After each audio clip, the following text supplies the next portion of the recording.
E aí, conviventes? Espero que estejam todas e todos bem. Eu sou o Victor, do Coletivo Convivências, e você está ouvindo a rádio Conversar. Chegamos em nosso terceiro episódio com muitas novidades para vocês. É com muita alegria que temos hoje também a Rai, apresentando esse episódio com a gente. Fala aí, Rai.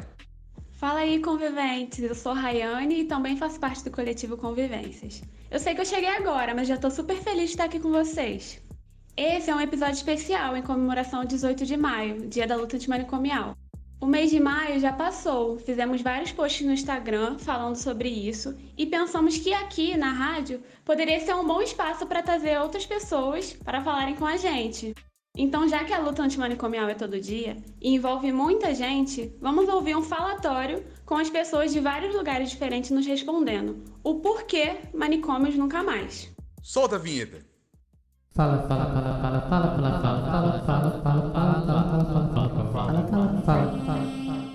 Falatório. Aqui quem fala é Cássio.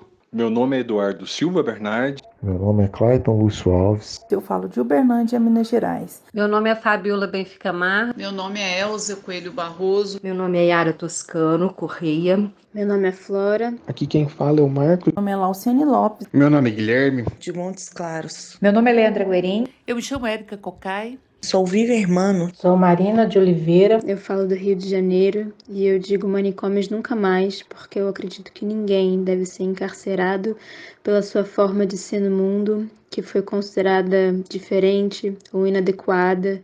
Ninguém deve ser colocado em situações subhumanas de existência, porque não é considerado normal. Os manicômios são paredes que tiram a realidade do nosso ser. Porque eles eram usados para segregar, isolar, tirar do convívio social pessoas com comportamentos e falas destoantes da maioria. Quantas vozes foram silenciadas, quantas dores por trás das grades. Porque são lugares que não cuidam das pessoas, são lugares que não tratam as pessoas, são lugares que é um culto à violência, entendeu? De médico e de louco, todos nós teremos um pouco. E é errado o tratamento deles, eles não fazem um bem para a sociedade, não ressocializam. Então tem que extinguir. Se eles existissem, eu poderia estar trancado dentro de um deles. Se eles existissem, talvez eu estivesse trancada dentro de um deles. Porque eu tenho o direito de pensar que Deus sou eu. E... Por isso, não podem existir manicômios. Porque a normalidade é uma representação social. A loucura e a delinquência sempre foram usadas como estigmas e discursos de poder para excluir da sociedade os chamados indesejados. Para não se repetir a tragédia, os horrores que aconteceram em Barbacena. Verdadeiras prisões e casas de torturas. Porque a vida de um indivíduo que pensa e age diferente merece respeito, tratamento digno e responsável. Para que os horrores, as injustiças e as torturas do passado não possam se repetir. Porque muitas pessoas inocentes morreram em salas frias sem o direito de se defender. Por isso, eu sou contra manicômio. Porque a gente só cuida se for em liberdade. Porque os manicômios são holocaustos que estão na história brasileira. Porque nós merecemos a liberdade e a dignidade. Nós merecemos o direito à vida. Por isso, saudando muito profundamente a Rádio Conversar, a gente diz, é nenhum passo atrás, é manicômio nunca mais. Manicômios nunca mais. Manicômios nunca mais. Manicômios nunca mais. Manicômio nunca mais. Manicômio nunca mais. Manicômio nunca mais. Manicômios nunca mais. Manicômio nunca mais. Manicômios Nunca. Manicômio nunca mais. Não ao manicômio e sim à saúde pública, à saúde mental pública de qualidade. Nossa, bom demais poder ouvir várias respostas a essa pergunta. Sempre bom a gente lembrar, manicômios nunca mais. Mas para construir uma sociedade sem manicômios, a gente tem muito trabalho. Então, para pensar um pouco nessa trajetória, nossa convivente Vic fez uma entrevista com Nelly Almeida, uma grande referência na luta e na reforma psiquiátrica. Chega aí, Vic, bora conversar sobre essa entrevista. E aí, conviventes? Muito prazer. Eu fico muito feliz de estar chegando junto aqui na Rádio Conversar. Sou Vitória, mas pode me chamar de Vicky. Sou uma das conviventes do coletivo Convivências. E, gente, eu troquei uma ideia muito massa com a Nelly sobre convivência e luta antimanicomial. Logo no começo da conversa, foi incrível perceber que conhecer ela é também conhecer a história da reforma psiquiátrica no Rio de Janeiro. Abro espaço aqui, então, pra gente ouvir um pouco de quem já está nessa luta há muito tempo. Bem-vinda, Nelly! Oi, Vitória. Em primeiro lugar, agradecer o convite do coletivo Convivências, e achei muito incrível essa pergunta, né? Que nos faz pensar muito a importância da convivência, da política da convivência para a luta antimanicomial. Primeiro vou me apresentar um pouco. Eu sou Nelly de Almeida, sou formada em Psicologia pelo Instituto de Psicologia da UFRJ, onde também, né, vocês ali são do campus da Praia Vermelha, né, o surgimento dos coletivos de convivência do campus, um dispositivo, né, universitário importantíssimo também para o campo da educação pública, também sob ameaça hoje, né, a gente pode falar um pouquinho disso também. Mas eu me formei ali, no campus da Praia Vermelha, na UFRJ, e fiz todo o meu campo de formação, estágio, na área da saúde mental, mais especificamente na colônia Juliano Moreira. Fui estagiária, fui auxiliar psiquiátrica e depois fui aluna do curso de especialização em psiquiatria social, isso em 1987. Então, minha grande experiência nesse campo da reforma psiquiátrica se deu nessa trajetória ali, né, me formando como estagiária e depois de formada, né, fazendo o curso de especialização.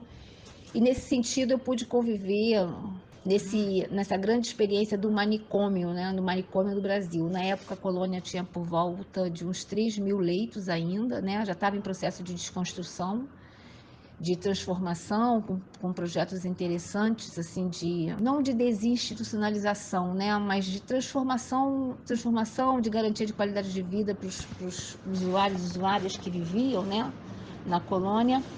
Enfim, já havia até a própria existência do curso de especialização em psiquiatria social já era uma atividade, né, de formação no campo da reforma psiquiátrica oferecida ali pela colônia Juliano Moreira.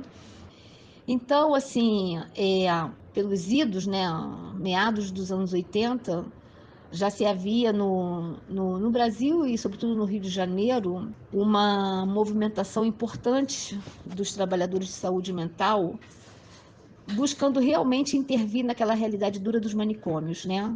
Então, o movimento dos trabalhadores de saúde mental foi um movimento muito importante para abrir os manicômios, para abrir o caminho para a transformação da assistência psiquiátrica no Brasil. E nos anos 80, né, finais dos anos 80, eu participei, né, desse processo. Em 1995, eu fiz parte da equipe do Instituto Franco Basaglia, que era uma organização não governamental de direitos humanos em defesa dos pacientes psiquiátricos. E esse instituto, né, ficava justamente também no campus da Praia Vermelha, mais especificamente localizado no Instituto Felipe Pinel. E estive no Instituto Franco Basaglia por mais ou menos uns 15 anos, né, ou mais, trabalhando diretamente na execução dos projetos de reforma psiquiátrica, implantação dos CAPs, apoio aos projetos aos programas, né, de geração de trabalho e renda, vários projetos, iniciativas de encontros, congressos, seminários, muitas ações, né, vinculadas ao próprio movimento da luta antimanicomial. E o Instituto Franco Basaglia, ele teve uma participação importante na implantação da rede CAPs, né? É mesmo uma honra poder ouvir o que ela tem a dizer, né? Depois dessa apresentação babadeira, conversamos um pouco mais sobre...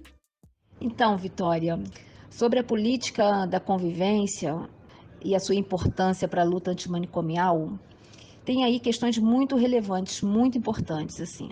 A gente entende que a questão fundamental relacionada ao processo de exclusão dos loucos ou daqueles que vivem, né, em situação de sofrimento psíquico da exclusão dessas pessoas da sociedade tem justamente a ver com uma série de preconceitos, de estigmas, de pressupostos e de pouco entendimento sobre essas pessoas, realmente quem elas são e o que de fato elas podem contribuir em sociedade.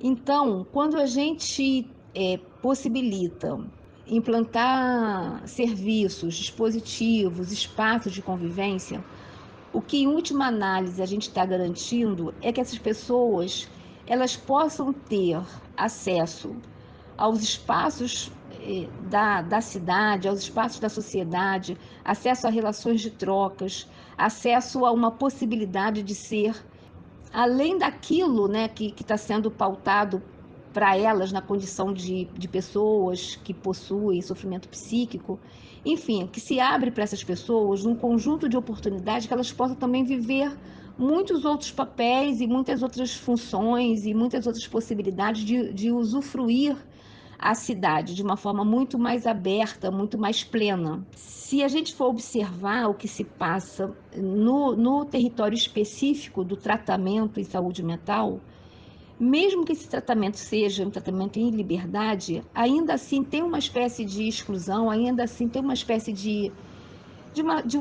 um cerceamento, né? Ou uma demarcação muito clara, assim, até onde as pessoas que vivem com algum tipo de sofrimento psíquico, né? Até onde elas podem ir, a que exatamente elas têm direito. Então, assim, o que a gente entende é que, ao se pensar para espaços de convivência, espaços de encontro, espaços de trocas, para além do espaço estrito senso do cuidado em saúde mental, que isso realmente é uma possibilidade das pessoas viverem mais plenamente e sobretudo, das pessoas terem mais possibilidades e oportunidades de acesso aos demais espaços, né, da vida social. Dá um exemplo, né? Eu sou uma das fundadoras do coletivo carnavalesco Tapirando Pirado Pirô, desde 2004, mais ou menos aí uns 18 anos de existência. Esse coletivo carnavalesco, como o nome já diz, é um espaço dedicado ao carnaval. A gente produz oficinas, né, ligadas ao mundo do samba, do carnaval, dos desfiles, da ocupação das ruas, nas épocas, né, do carnaval, também atividades comemorativas, né, no 18 de maio. Nessa experiência do Tapirando, por exemplo, é muito impressionante como que foram surgindo usuários e usuárias da saúde mental, foram surgindo e aderindo à proposta, né, convivendo com a gente nessa proposta de produção de carnaval, como que foram aparecendo assim novas características dessas pessoas, né? Novas dimensões dessas pessoas que a gente não tinha acesso quando estava se pensando estritamente no campo ali do cuidado. Então, por exemplo, usuários que tinham, né, têm, né, um grande talento para o samba, desde a composição de sambas, né, como também de puxadores de samba. Usuários que estão com a gente desde lá do primeiro momento, né? São os grandes puxadores do nosso bloco. Usuárias, né, que se tornaram passistas, né, que se tornaram porta-bandeira do bloco, com muito talento, com muita capacidade. Talentos artísticos, né, muito expressivos, dedicados ali à produção das nossas alegorias, produção dos enredos. Enfim, uma série de outras competências e outros talentos e outras dimensões que só foi possível porque se criou uma ambiência, né, um espaço onde surgiu uma outra linguagem a ser ali praticada por todos nós, que é a linguagem do carnaval. Né? É uma abertura, é uma amplitude, e é uma amplitude pelo campo da cultura. Então, a convivência, me parece, do meu ponto de vista, é um elemento muito importante para a desconstrução do estigma em torno da loucura. E me parece também que é um elemento muito importante para fazer avançar a reforma psiquiátrica.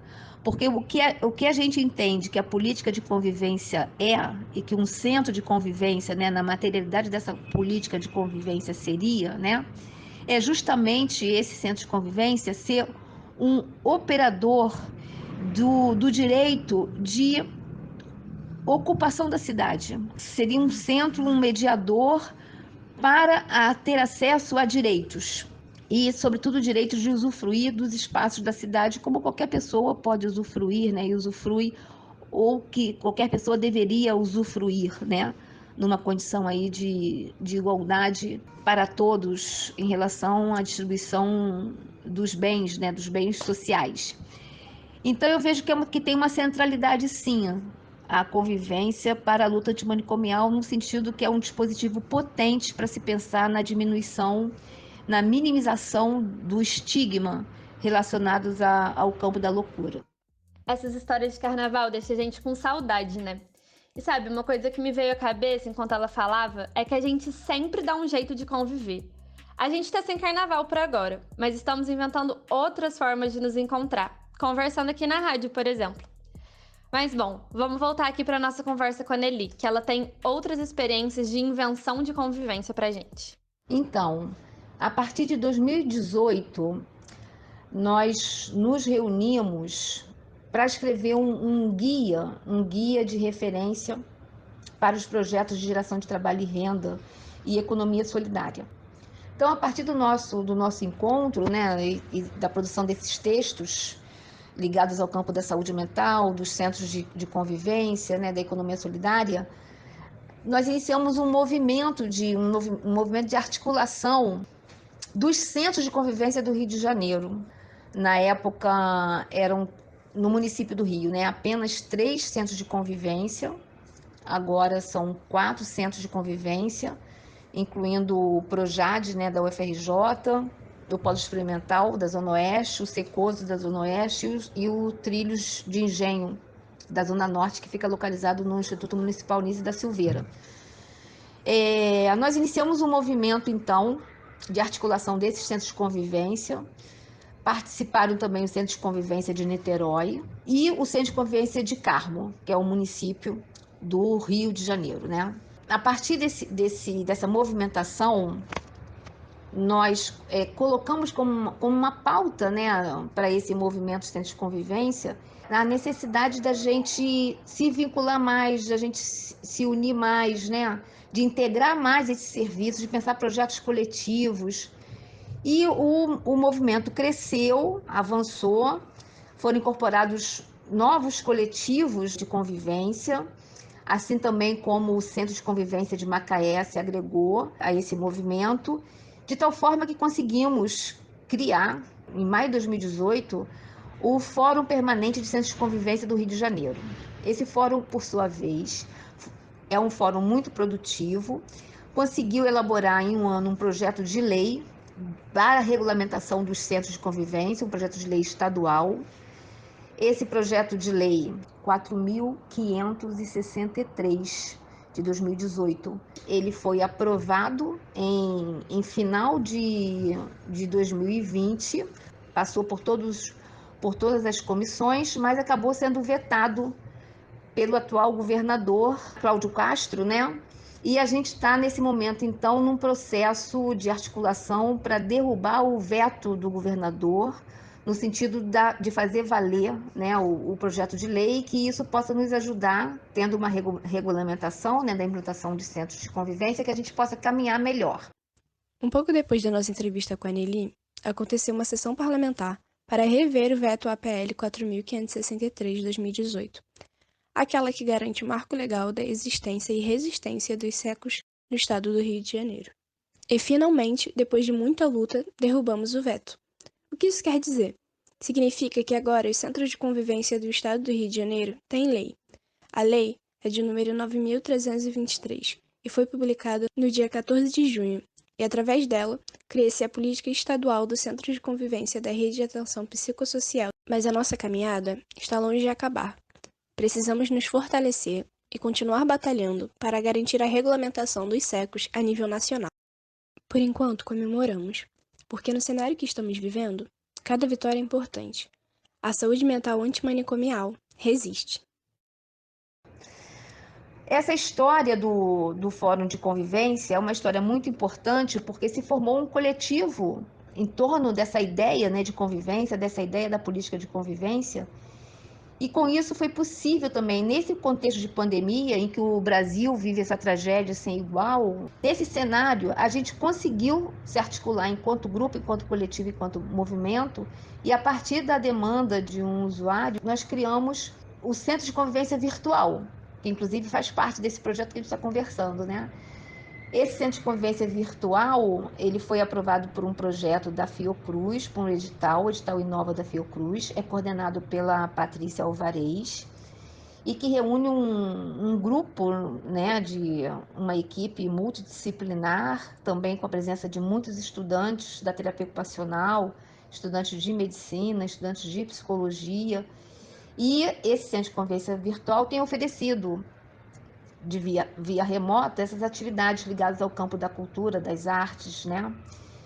E nesse sentido, o Centro de Convivência Virtual tem sido importante assim, para a manutenção dos vínculos, para as trocas afetivas e, sobretudo, para a gente pensar sobre a importância das tecnologias de comunicação para a garantia também de direitos, né? Então, é uma experiência muito importante. Nós acabamos de realizar um encontro nacional de centros de convivência agora, entre 6 e 12 de abril de 2021, em comemoração aos 20 anos da lei da reforma psiquiátrica. E nesse encontro nacional de centros de convivência, foi muito importante ouvir as experiências do sul ao norte do país. Então, a gente pôde conhecer centros de convivência do Acre, centros de convivência de Pernambuco, centros de convivências do sul do país, experiências fortíssimas, né? De São Paulo, uma rede forte de centros de convivência, assim, também experiências muito, muito marcantes, né? De uma rede de centros de convivência também de Minas Gerais, né? Sobretudo Belo Horizonte. Então, tem sido um momento muito importante, assim, diria mesmo um movimento muito significativo, né? Talvez até definitivo mesmo, né? Para se pensar esse campo dos centros de convivência e, de fato, produzir aí um avançar da reforma psiquiátrica no país. Conviventes, quando eu ouvi tudo isso, me senti inquieta, indignada mesmo. Comemoramos 20 anos da Lei da Reforma Psiquiátrica esse ano e recebemos um veto de uma lei para promover a convivência. Isso é no mínimo estranho. Afinal, o que tem de tão perigoso na convivência? Do que eles têm medo para dar esse veto?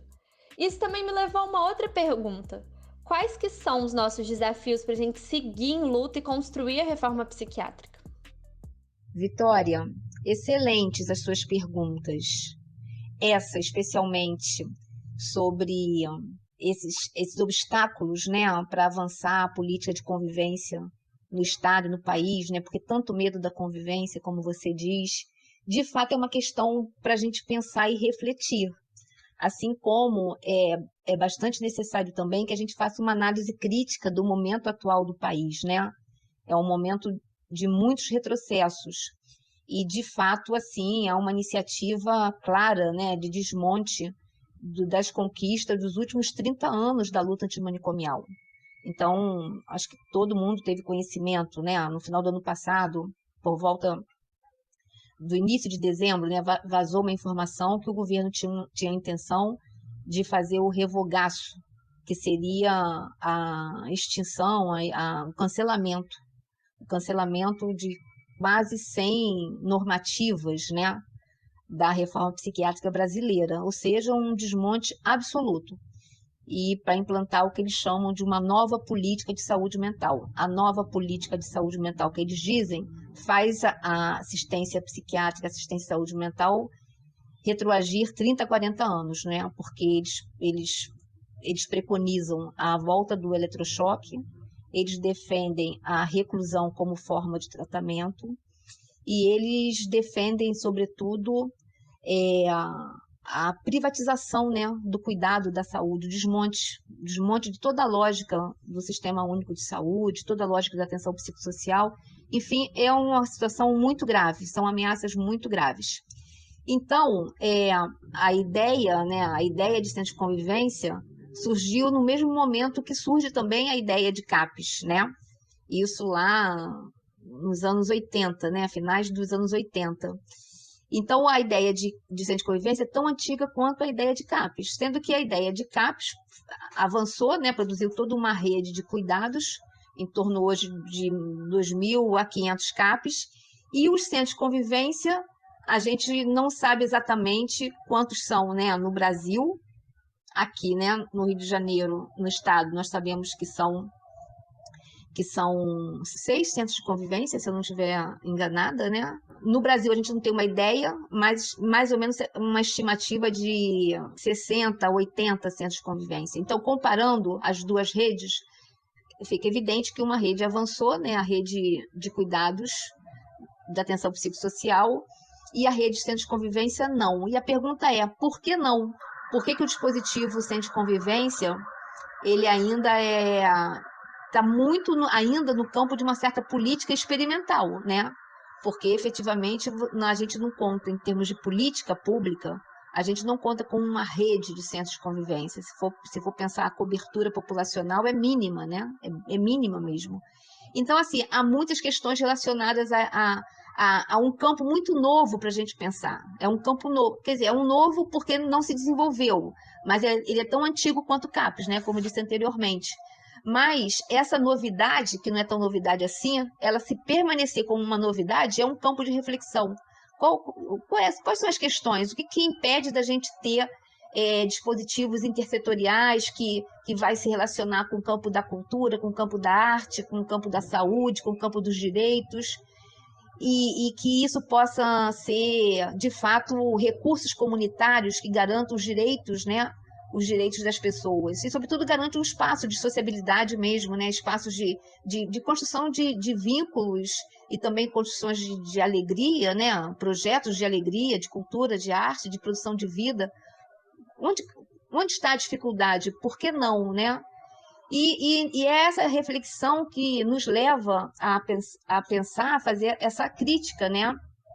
Que, embora hoje a gente vive um momento muito crítico em relação a garantias da reforma psiquiátrica, então, assim, embora hoje, né, a gente viva esse momento crítico, mas a gente também pode perceber, identificar que talvez esse momento, essa ação crítica, esse momento crítico, na realidade, sempre aconteceu para os centros de convivência, né? Na medida que os centros de convivência, esse dispositivo não conseguiu se sobrepor, não conseguiu se avançar como política. Então, assim, alguma coisa desse campo aí, dos obstáculos, das dificuldades, dos impedimentos, né, ou mesmo da recusa, né, das políticas públicas em relação ao centro de convivência, que esteve há muito tempo presente no campo como verdadeiras barreiras para o centro de convivência, né? Então é uma coisa curiosa, assim, é bastante curioso assim, a gente pensar dessa forma. Se hoje a gente tem ameaças graves para o campo da atenção psicossocial, digamos assim, para o campo da reforma psiquiátrica, para o campo dos centros de atenção psicossocial, para as unidades de acolhimento, para os serviços de residências terapêuticas, se a gente tem uma ameaça grave para esses serviços, essas ameaças graves sempre existiram para os centros de convivência, porque talvez sejam essas ameaças graves não colocadas de uma forma mais evidente, que podem explicar aí por que os centros de convivência não avançaram no campo da reforma psiquiátrica, né? E justamente no campo onde a gente teria muito mais acesso aos projetos de cultura, de arte, onde a gente me parece que tem uma vocação maior para se pensar a transformação, né, desse lugar destinado, né, às pessoas que vivem em sofrimento psíquico, né, lugares muito mais revolucionários, né, da vida, das condições de vida. Então, assim, a gente pode fazer essa crítica, eu acho que é uma crítica um pouco assim complexa, mas para dizer o seguinte, que se hoje, né, os centros de atenção psicossocial estão em risco, né, a gente pode dizer que os centros de convivência sempre estiveram em risco, é isso que eu quero dizer.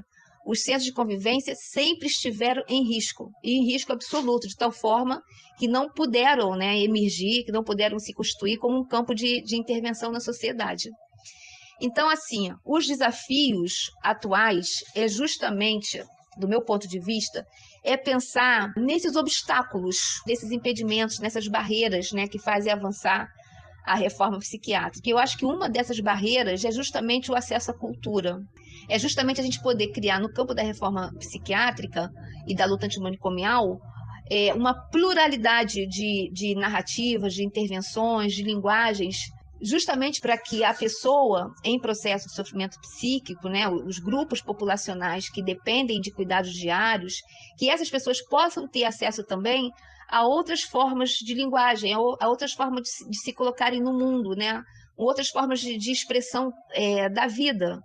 E isso eu acho que a gente só vai conseguir se formos capazes todos, né, de ampliar os espaços de acolhimento, de cuidado, de troca de experiência. E me parece que o Centro de Convivência é um desses espaços. Em termos de pensar estratégias, né, estratégias para sobreviver esse momento muito difícil, as estratégias que eu mais assim percebo de mais de imediato, que a gente precisa assim, voltar à luta política, voltar a se constituir como movimento. E isso também não se colocar numa discussão exclusiva da saúde mental. É muito importante a gente se encontrar com os movimentos sociais, é muito importante sermos solidários às lutas antirracistas, às lutas feministas. E me parece que é o momento também da gente rever essa ideia de que nós estávamos vivendo numa plena democracia. Quem estava vivendo numa plena democracia? Quem estava vivendo? Talvez essa plena democracia efetivamente estava dada a grupos, alguns grupos, né? Mas não toda a sociedade brasileira. Se a gente for analisar as situações das periferias, das favelas, não há, de fato, democracia, né? Há esquemas muito fechados e muito autoritários e muito violentos da vida humana. Então, Vitória, assim, para fechar meu raciocínio, o que eu acho? Eu acho que hoje é um momento muito importante para a gente fazer uma análise crítica da sociedade brasileira e repactuar novos tratos, novos acordos sociais. E dentro de uma perspectiva de reconstrução da luta política, de movimentos políticos. Aonde a gente estiver, a gente vai ter que fazer política, né? Isso, assim, para a gente sobreviver.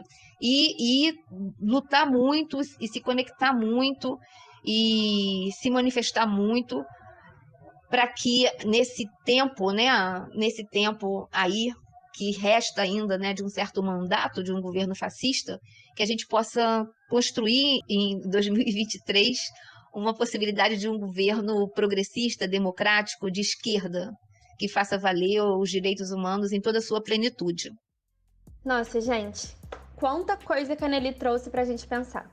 Essa conversa traz a certeza de que temos muita luta pela frente. Aqui é só um começo de conversa. A Nelly se despediu respondendo a mesma pergunta que chamamos vocês para nos responder. Por que manicômios nunca mais? Vitória, para agradecer o convite da Rádio Conversar, também foi uma alegria para mim estar dialogando com você. E sobre manicômios nunca mais, porque são lugares de mortificação das pessoas, são lugares de aniquilamento da vida, são lugares de muito empobrecimento da subjetividade humana. Embora a gente tenha que reconhecer que os sobreviventes dos manicômios conseguiram resistir a toda essa forma de aniquilamento e conseguiram se colocar muito mais fortes, né, do que todas as forças destrutivas dos manicômios. É muito interessante quando a gente conversa com os sobreviventes da era manicomial, porque a gente também identifica essa força humana da superação. Mas as pessoas, elas precisam viver em ambientes amistosos, né? Em ambientes favoráveis ao seu pleno desenvolvimento, e não em ambientes que mortificam, que são destrutivos, né? das forças de vida. Então, manicômios nunca mais, porque isso o Brasil já viveu e já fez muitas pessoas e famílias sofrerem, e é uma hora e é um momento de realmente ser uma página virada na história do país. Então, sigamos firmes, fortes, nesse movimento esperançoso em defesa da vida. Muito obrigada, Vitória, por essa conversa. Conviventes, eu sou muito grata pela oportunidade de ter conversado com a Nelly e aprendido tanto. Também agradeço a oportunidade de compartilhar com vocês toda essa conversa. Eu já vou me despedindo por aqui. Saio desse encontro renovada de esperança e ânimo para seguir em luta. Até mais, gente. Até mais, Rai. Até mais, Vitor. Falou, Vicky. Valeu demais, hein? Nossa, que entrevista incrível! Muito obrigada, Vicky. Realmente temos muita luta pela frente. Aqui na rádio, ainda vamos conversar bastante sobre isso. Esse papo só começou. Mas esse episódio aqui vem chegando ao fim. E para fechar o nosso episódio de hoje, vamos de momento de saúde. Afinal, para seguirmos em luta, precisamos nos cuidar, né? Momento.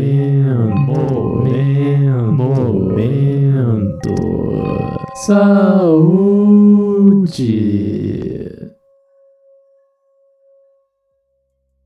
Vocês já meditaram alguma vez, conviventes?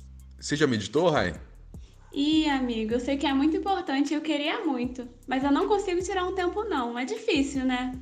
Ter o tempo é difícil mesmo, mas eu tento tirar um tempinho todo dia. Eu comecei com a meditação guiada. É mais fácil para quem está começando. Ajuda a lidar melhor com o dia a dia. Você já ouviu falar? Nossa, que legal! Eu já ouvi falar, mas eu nunca cheguei a praticar. Ah, então. A gente convidou a Maria Clara, integrante do Coletivo Convivências, para fazer uma meditação guiada aqui com a gente. Aí, só a hora, hein, Rai? E se possível, a gente queria convidar vocês também para tirar um tempinho, para meditar com a gente e com a Maria. Alô, Maria! Tá contigo, hein, amiga? Oi, Vitor. Oi, conviventes. Como é que vocês estão? Tudo bem? Muito bom poder estar aqui com vocês hoje e obrigada pela oportunidade, pessoal. Meu nome é Maria Clara, eu sou participante do Coletivo Convivências e venho aqui hoje trazer uma proposta bacana para vocês, para a gente poder olhar, sentir e cuidar do nosso corpo. Eu convido, então, a vocês encontrarem uma postura confortável. Pode ser sentada ou deitada. O importante é que a gente alinhe o nosso corpo. Então, pensem numa linha reta que vai da cabeça, passando pelo pescoço, costas, chegando no cóccix, esse ossinho dos nossos bumbuns. Para quem estiver sentado, pode colocar as mãos viradas para cima, apoiando nas pernas. E, quem estiver deitado, pode deixar os braços ao lado do corpo todo, alinhado com esse corpo e deixando os braços também virados para cima. Então, cada um encontrando a sua postura confortável, a gente pode começar. Eu peço então que vocês fechem os olhos e sintam como o corpo de vocês está. E junto com isso, eu convido vocês a fazerem uma respiração profunda. Então, primeiro a gente traz o ar para dentro, inspira com o nariz, sente como é que esse ar está entrando no nosso corpo, chegando no nosso pulmão. E então a gente solta esse ar pela boca, expirando. Então, eu convido vocês a repetirem essa respiração profunda por mais 3 vezes. Então, a gente inspira, coloca o ar para dentro e expira, colocando esse ar para fora pela boca, cada um no seu tempo, esvaziando, tirando esse ar que a gente inspirou. Mais uma vez, inspira e expira, soltando o ar, sentindo como esse ar sai também dos nossos corpos. E mais uma vez, a gente inspira, sente esse ar entrando no corpo, desde o nariz até o pulmão. E depois solta o ar pela boca, expirando. Também sentindo como é que esse ar sai do nosso corpo.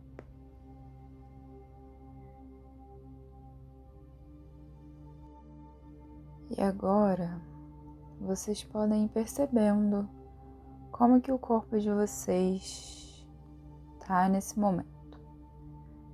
Se tem alguma diferença de quando vocês chegaram, de quando a gente começou e de agora. E a gente pode sentir um pouco mais, e cada um no seu tempo pode abrir os olhos, sentindo um pouco também esse ambiente, olhando ao redor, voltando aos poucos. E é isso. Espero que vocês tenham gostado e a gente segue aí, cuidando, olhando e sentindo nossos corpos. Um grande beijo para vocês e até mais, pessoal. Nossa, que experiência maravilhosa! Foi muito legal. Muito obrigada, Maria. Até mais. Bom demais. E foram só 5 minutinhos, né? Como que isso pode mudar o nosso dia? Acho que vale a pena tentar tirar um tempo para se cuidar. Bem, então nós já vamos nos despedindo por aqui. Até o próximo EP, galera. Nossa, pessoal, foi ótimo estar com vocês. Até a próxima. Ah, e não se esqueçam de nos seguir nas redes, pra gente seguir conversando. No Instagram e Facebook, estamos como @Coletivo Convivências e nossa rádio está disponível no YouTube e no site do Centro de Convivência Virtual. E vamos juntos por uma sociedade sem manicômios.